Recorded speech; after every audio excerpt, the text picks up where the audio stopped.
everyone, welcome back. This is Mohammad Shaju. ഇനി നമ്മൾ discuss ചെയ്യാൻ പോകുന്നത് ഡെത്ത് ദ ലെവലർ എന്ന് പറയുന്ന ജെയിംസ് ഷേർലിയുടെ ഒരു കിടിലൻ പോമാണ്. നമുക്ക് നേരെ പോകത്തിലേക്ക് വരാം. ദ ഗ്ലോറീസ്, ഈ പോം കുറച്ച് ഇമ്പോർട്ടൻ്റ് ആണ്. ആ ഇമ്പോർട്ടൻ്റ് ആയതുകൊണ്ട് തന്നെ ലൈൻസ് വെച്ചിട്ടാണ് ഞാൻ പഠിപ്പിക്കുന്നത്. ഓക്കെ, പറയാൻ പോകുന്നത്. സോ നിങ്ങളത് ശ്രദ്ധിച്ചിരിക്കുക, അതിൻ്റെ ഇമ്പോർട്ടൻസ് മനസ്സിലാക്കുക, പെട്ടെന്ന് ക്യാച്ച് ചെയ്തെടുക്കുക. Okay, the glories of our blood and state are shadows not substantial things. Author ഇതിനകത്ത് പറയുന്നത്, പോയിന്റ് ഇതിനകത്ത് പറയുന്നത് എന്താണെന്ന് വെച്ചാൽ, മരണം എന്ന് പറയുന്ന ഒരു ലെവലറാണ്. ഓക്കെ, എല്ലാത്തിനെയും സമമാക്കുന്ന ആളാണ്. നമ്മുടെ ഈ ബുൾഡോസറൊക്കെ പോലെ, എന്താണ് ബുൾഡോസർ എന്നോ എന്താ പറയുക, ആ ഒരു സാധനമല്ലേ, റോഡ് റോളറൊക്കെ പോലെ എന്ത് ചെയ്യുക, എല്ലാത്തിനും അടിച്ച് നിരപ്പാക്കുന്ന ഒരാളാണ് ആര്, മരണം എന്ന് പറയുന്നത്. ഓക്കെ, കുറച്ച് പണക്കാരുണ്ടാവും, അല്ലെങ്കിൽ വിദ്യാഭ്യാസമുള്ളവരുണ്ടാവും, കുറഞ്ഞവരുണ്ടാവും, അതൊന്നുമില്ല.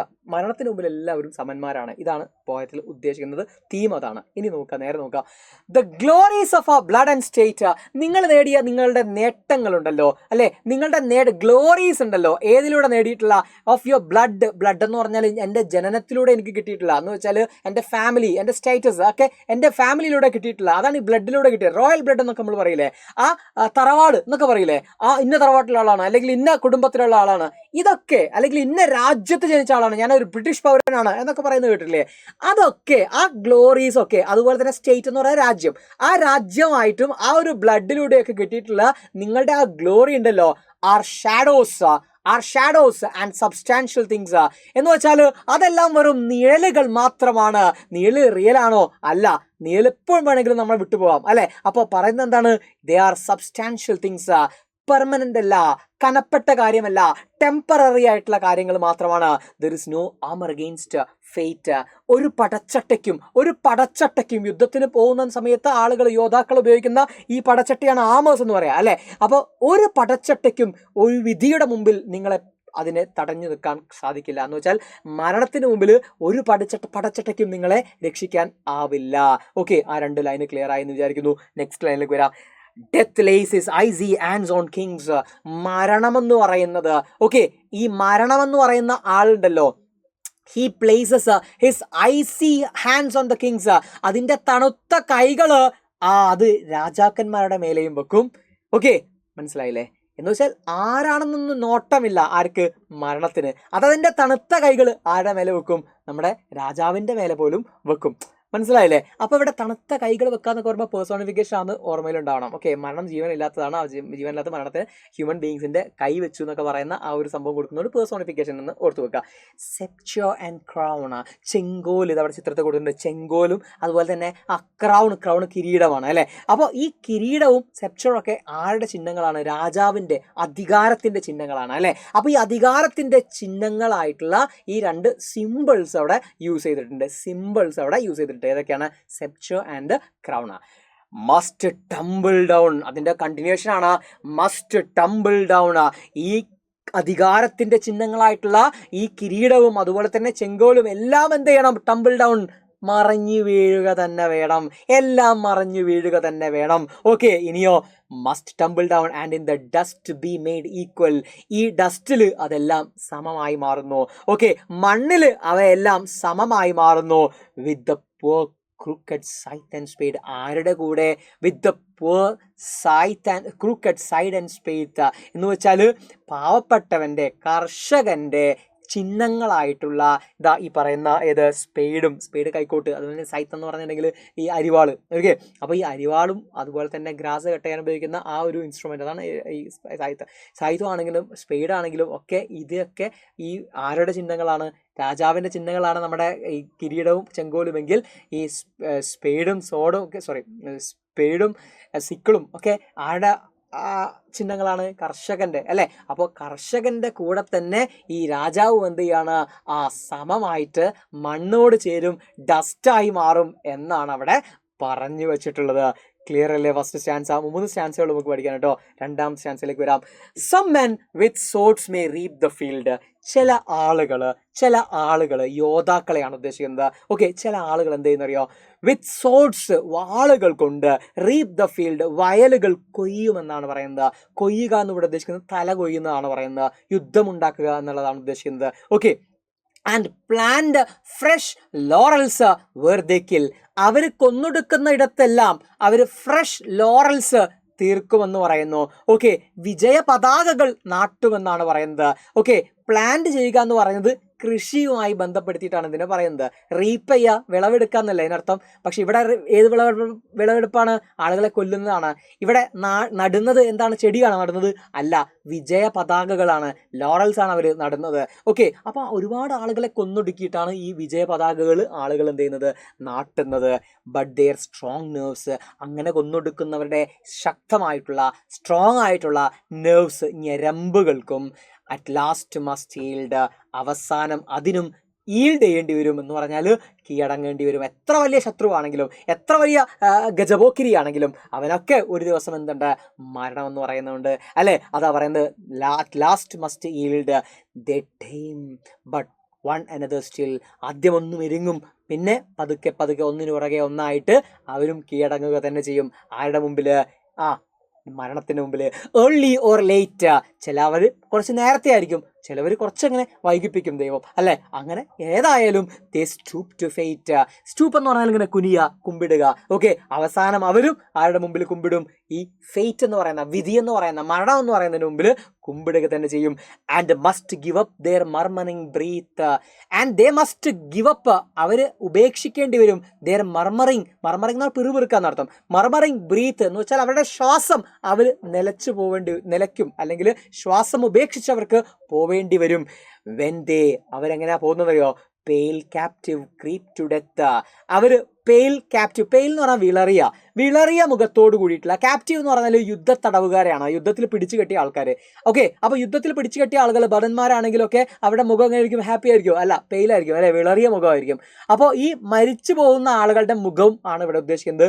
മരിച്ചു പോകുന്ന ആളുകളുടെ മുഖം വിളറിയിട്ടുണ്ടാവും, കാരണം ഇവനെ കൊണ്ടുപോവാണ് ഇവിടെ, അല്ലെ? ഇവന്റെ ഈ വമ്പും കാര്യങ്ങളൊക്കെ കഴിഞ്ഞു, ഇവനെ കൊണ്ടുപോകുന്ന സമയത്ത് മരിച്ചു പോകുന്നവൻ വിളറിക്കിടക്കും. ക്രീപ് ടു ഡെത്ത്, മരണത്തിലേക്ക് പതിയെ പതിയെ ഇഴഞ്ഞിഴഞ്ഞ് പോവുകയാണ് അവൻ. അതാണ് അവൻ്റെ മുഖമൊക്കെ വിളറിയിരിക്കുന്നത്. മനസ്സിലായില്ലേ? അവൻ ഒരുപാട് വിജയ പതാകകൾ നാട്ടിയിട്ടുണ്ട്, ഒരുപാട് ആളുകളെ കൊന്നൊടുക്കിയിട്ടുണ്ട്. സ്ട്രോങ് നെർവ്സ് ആയിട്ടുള്ള അവൻ്റെ സ്ട്രോങ് നെർവ്സ് ഒക്കെ ഈൽഡ് ചെയ്യുക തന്നെ ചെയ്യും. അവൻ്റെ മർമറിങ് ബ്രീത്ത് അവൻ ഗിവപ്പ് ചെയ്യേണ്ടി വരും. ആ സമയത്ത് അവൻ പെയിലായിരിക്കും. അതുപോലെ തന്നെ പതിയെ പതിയെ അവൻ അങ്ങനെ മരണത്തിലേക്ക് അടുത്തുകൊണ്ടിരിക്കുകയായിരിക്കും.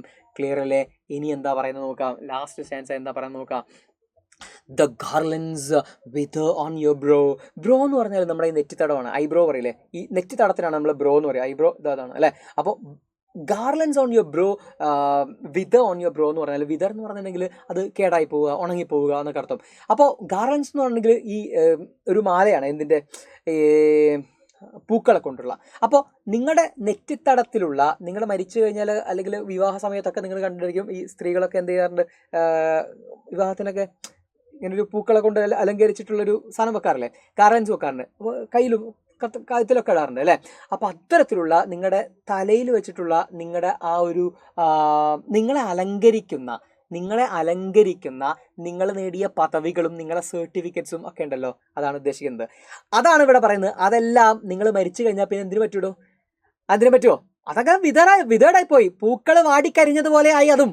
Okay, then boast no more. പിന്നെ നിങ്ങളുടെ പൊങ്ങച്ചങ്ങൾക്ക്, ബോസ്റ്റ് എന്ന് പറഞ്ഞാൽ പൊങ്ങച്ചം പറയാം, നിങ്ങളുടെ പൊങ്ങച്ചങ്ങൾക്ക്, ഞാൻ ഇന്ന കുടുംബത്തിൽ ജനിച്ച ആളാണ്, ഞാൻ ഇന്ന രാജ്യത്തുള്ള ആളാണ്, ഞാൻ ഇത്ര യുദ്ധം ജയിച്ച ആളാണ് എന്നൊന്നും, അതിനൊന്നും ഒരു പ്രസക്തിയില്ല. Then boast no more your mighty deeds. നിങ്ങളുടെ വലിയ വലിയ മൈറ്റി സ്ട്രോങ് ഡീഡ്സ്, പ്രവർത്തികൾക്കൊന്നും പിന്നെ അവിടെ ഒരു സ്ഥാനമില്ല. Okay, upon the death's purple altar now. മരണത്തിൻ്റെ പർപ്പിൾ നിറത്തിലുള്ള ആൾത്താരയിൽ അവിടെ നിങ്ങളുടെ ഈ വീരവാദങ്ങൾക്കൊന്നും, നിങ്ങളുടെ സർട്ടിഫിക്കറ്റ്സിനൊന്നും, നിങ്ങളുടെ ബഹുമതികൾക്കൊന്നും, നിങ്ങളുടെ നേടിയിട്ടുള്ള അല്ലെങ്കിൽ നിങ്ങളുടെ glories of your blood and സ്റ്റേറ്റിനൊന്നും പദവിയില്ല. ഓക്കെ, ഒരു സ്ഥാനമില്ല. See where the victim bleeds. അവിടെ നിങ്ങൾക്ക് എന്ത് കാണാം? ആ മരണത്തിൻ്റെ ആൾത്താരയുടെ മുകളിൽ നിങ്ങൾക്ക് എന്ത് കാണാം? Victim bleeds. വിക്ടർ എന്ന് പറഞ്ഞാൽ ആരാണ് മക്കളെ? വിക്ടർ വിജയിയാണ്, അല്ലെ? വിക്ടിം എന്ന് പറഞ്ഞാൽ ആരാണ്? ഇരയാണ്. അപ്പൊ ഇവിടെ രണ്ടിനെയും ഒരുമിച്ച് കൊണ്ടുവരുമ്പോൾ നമുക്കതിനെ ഓക്സിമറോൺ എന്ന് വിളിക്കാം, വിക്ടറും വിക്ടിമും. ഇവിടെ എന്താ ഉദ്ദേശിക്കുന്നത്? വിക്ടിം ഓൾറെഡി മരിച്ചു പോയ ആളാണ് എന്ന് വെച്ചാൽ ഇയാൾ യുദ്ധം ചെയ്തിട്ട് കൊന്ന ആൾക്കാർ, അയാളും മരിച്ചു, അല്ലെ? പിന്നീട് ഈ കൊലപാതകി അയാളും മരണത്തിന് മുമ്പിൽ കീഴടങ്ങുമ്പോൾ രണ്ടുപേരും, വിക്ടറും വിക്ടിമും എന്തായി കൊണ്ടിരിക്കുകയാണ്? ബ്ലീഡ് ചെയ്യും, മുറിവേൽക്കും, മരണത്തിന് മുമ്പിൽ കീഴടങ്ങും. Okay, your heads must come. ഇവിടെ ഓതർ പറയാണ് യുവർ ഹെഡ്സ് മസ്റ്റ് കം, നിങ്ങളുടെ തലയും വരേണ്ടതായിട്ടുണ്ട്. എവിടേക്കാ? To the cold tomb. ഏതാണ്? Cold tomb. ടോംബ് എന്ന് പറഞ്ഞാൽ എന്താണ്? കല്ലറയാണ്, ശവക്കല്ലറയാണ്. ഈ തണുത്തുറച്ച ശവക്കല്ലറയിലേക്ക് നമ്മൾ ഓരോരുത്തരുടെയും തലകള് വന്നു ചേരേണ്ടതാണ്. Only the actions of the just. ഇനി ഇവിടെ ബാക്കിയാവുന്നത് എന്ത് മാത്രമാണെന്നറിയോ? Only the actions of the just, good deeds. നമ്മൾ ചെയ്ത നല്ല പ്രവൃത്തികളുടെ ആ ഒരു ആക്ഷൻസ് മാത്രമാണ്, ആ കാര്യങ്ങൾ മാത്രമാണ് ഇവിടെ ബാക്കിയാവുക. Smell sweet blossom in their dust. അവരെ അടക്കിയിരിക്കുന്ന ആ ഒരു കല്ലറയുടെ മുകളിൽ വിരിയുന്ന പൂക്കൾ എന്ന് പറയുന്നത്, സ്വീറ്റ് സ്മെല്ല് ചെയ്യുന്ന ആ പൂക്കൾ എന്ന് പറയുന്നത് അവർ ചെയ്ത നന്മകൾ മാത്രമാണ്. ഓക്കെ, അവർ ചെയ്ത നന്മകളാണ് പൂക്കളായി അവിടെ സുഗന്ധം പരത്തുന്നത്. ഒരാളെക്കുറിച്ചുള്ള നല്ല ഓർമ്മകളാണ് അവിടെ ബാക്കിയായി അവശേഷിക്കുന്നത് എന്നതാണ് പോയറ്റ് പറയുന്നത്. ഓക്കെ, അപ്പോൾ അത്രയേ ഉള്ളൂ പോയം. സിമ്പിൾ പോയമാണ്. ഇനി സിമ്പിൾ ആണെങ്കിലും അത്യാവശ്യം നല്ലതായിട്ട് ആ ലൈൻസ് മനസ്സിലാക്കണം. ലൈൻസ് എന്നോട് ചോദിക്കാറുണ്ട്, പലപ്പോഴും ചോദിച്ച് കാണാറുണ്ട്. സോ അതിന് വേണ്ടിയിട്ടാണ് ഞാൻ ഡീറ്റെയിൽ ആയിട്ട് പറഞ്ഞത്. കൃത്യമായിട്ട് മനസ്സിലായി എന്ന് വിചാരിക്കുന്നു. ഇനി അതിനൊന്നും ലൈൻസ് എന്നിട്ട് ചോദിച്ച ചോദ്യങ്ങൾ നോക്കാം. Elaborate the ideas in the following lines. എന്താ? Only the actions of the just smell the sweet and blossom in the dust എന്ന് പറയുന്ന ലൈൻസ് ആണ് നിങ്ങളോട് ഇലാബറേറ്റ് ചെയ്യാൻ പറ്റുന്നത്. നമുക്ക് നോക്കാം. All people have to die, kings and clowns, scholars and illiterates, rich and poor, high and low, all will die and become dust. But the actions of the good people will be remembered as they continue to waft their aroma even after their death. Death ആണ് dust അല്ല. Next question. The glories of our blood and state are shadows, not substantial things. There is no armor against fate. എന്നീ പറയുന്ന first lines അല്ലേ. The glory of our blood and of our birth and our condition are simply like shadows. Not substantial, കനപ്പെട്ട കാര്യങ്ങളല്ല ഒന്നും. Not concrete അല്ലെ, ഉറച്ച സാധനങ്ങളല്ല. Permanent അല്ല എന്നർത്ഥം. Not things that will last for long. There is no way we can escape from death. മരണത്തിൽ നിന്ന് നമുക്ക് ഒരിക്കലും രക്ഷപ്പെടാൻ കഴിയൂല. Whether we are born high or low, നിങ്ങളത് ഉയർന്ന ജാതിയിലോ താഴ്ന്ന ജാതിയിലോ എവിടെയാണെങ്കിലും ജനിച്ചതാണെങ്കിലും, whether we are powerful or not, death will come to us and no shield of any kind will protect us from death. മരണം നമ്മുടെ അടുത്തേക്ക് വരിക തന്നെ ചെയ്യും, നമ്മളെ ആർക്കും പ്രൊട്ടക്ട് ചെയ്യാൻ സാധിക്കുകയുമില്ല എന്ന് പറഞ്ഞിട്ടാണ് നമ്മുടെ പോയം എന്തെന്ന് ആ ഒരു ലൈൻസ് നമുക്ക് അവസാനിപ്പിച്ചാൽ മതി. ഇതിനെ കുറച്ചുകൂടെ ഡീറ്റെയിൽ ആയിട്ട് നിങ്ങൾക്ക് എഴുതാം. ഇന്ന ആളുടെ എഴുതിയതാണ്. എന്താ പറയുക, ഈ പോയം ടിക് ലൈൻസ് എടുത്തിരിക്കുന്നത് ഡെത്ത് ദ ലെവലർ എന്ന പോയം ജെയിംസ് ഷേർലിയുടെ പോയത്തിൽ നിന്നാണ്. ബ്യൂട്ടിഫുൾ ലൈൻസ് ആണ്. അതിനകത്തുള്ള അലിട്രേഷൻ ഓഫ് എന്താണ് അസോണൻസോ അങ്ങനത്തെ കാര്യങ്ങളൊക്കെ ഉണ്ടെങ്കിൽ, പോയറ്റിക് ഡിവൈസസ് ഉണ്ടെങ്കിൽ ആ കാര്യങ്ങളൊക്കെ പറയാം. ഇതേപോലെ എന്നിട്ട് അതിൻ്റെ മീനിങ്സും പറഞ്ഞു വെക്കണം. ഓക്കെ, അപ്പോൾ ഇങ്ങനെയുള്ള ചോദ്യങ്ങളൊക്കെ നമ്മൾ ഡിസ്കസ് ചെയ്യുന്ന ഒരു ലൈവ് സെഷനാണ്. അല്ലെങ്കിൽ ഈ ചാപ്റ്റേഴ്സ് മുഴുവനും ഡിസ്കസ് ചെയ്യുന്ന, ഡീറ്റെയിൽ ആയിട്ട് പറഞ്ഞു തരുന്ന, ഗ്രാമറും അതുപോലെ തന്നെ നമ്മുടെ ഡിസ്കോഴ്സസും അതിൻ്റെ ഫോർമാറ്റുകളും എല്ലാം ഡിസ്കസ് ചെയ്യുന്ന ഒരു ഗംഭീര ലൈവുമായിട്ടാണ് ഇന്ന് രാത്രി 7 മണിക്ക് നമ്മൾ വരുന്നത്. സോ ആ ലൈവ് ആരും മിസ്സാക്കരുത്. അടിപൊളിയായിട്ട് നിങ്ങളുടെ സീരിയസ് ആയിട്ട് നിങ്ങളുടെ എന്തിനെ കാണണം, മോഡൽ എക്സാമിനേഷനെ കാണണം. കാരണം ഇതൊരു ട്രയലാണ്. പലപ്പോഴും പല ആളുകളും പറയാറുണ്ട് മോഡൽ എക്സാമിൻ്റെ മാർക്ക് തന്നെയായിരിക്കും മിക്കവാറും നമ്മുടെ പബ്ലിക് എക്സാമിന് കിട്ടുക. ഓക്കെ, അപ്പോൾ അത് വളരെ സീരിയസ് ആയിട്ട് നോക്കുക. കാരണം ഇനി ഒരുപാട് സമയമൊന്നും നമുക്ക് പഠിക്കാനില്ല അല്ലേ, വളരെ ചുരുങ്ങിയ ദിവസങ്ങൾ ഒരുപാട് സബ്ജക്റ്റുകളും പഠിക്കാനുണ്ട്. സോ ഈ നല്ല ഒരു കോൺഫിഡൻ്റ് ആയിട്ടിരിക്കുക. ഈ ഒരു പരീക്ഷ തന്നെയാണ് നമ്മുടെ മോഡൽ എക്സാം തന്നെയാണ് നമ്മുടെ പബ്ലിക് എക്സാം എന്ന് കരുതിയിട്ട് വേണം നിങ്ങൾ എന്ത് ചെയ്യാൻ പഠിക്കാൻ. കാരണം ഇംഗ്ലീഷിലൊന്നും നമുക്ക് വേറെ ഒരുപാട് സമയമില്ല പഠിച്ചെടുക്കാൻ. അപ്പോൾ ഈ ഒരു സമയം നാളെ എന്ന് പറയുന്ന ഒരു ദിവസത്തേക്ക് വേണ്ടിയിട്ട് കൃത്യമായിട്ട് ഇരിക്കുക, നന്നായിട്ട് പഠിക്കുക, അടിപൊളിയായിട്ട് സ്കോർ ചെയ്യാം. ഓക്കെ, അപ്പോൾ ലൈവ് മറക്കണ്ട, 7 മണിക്കാണ്. Thank you.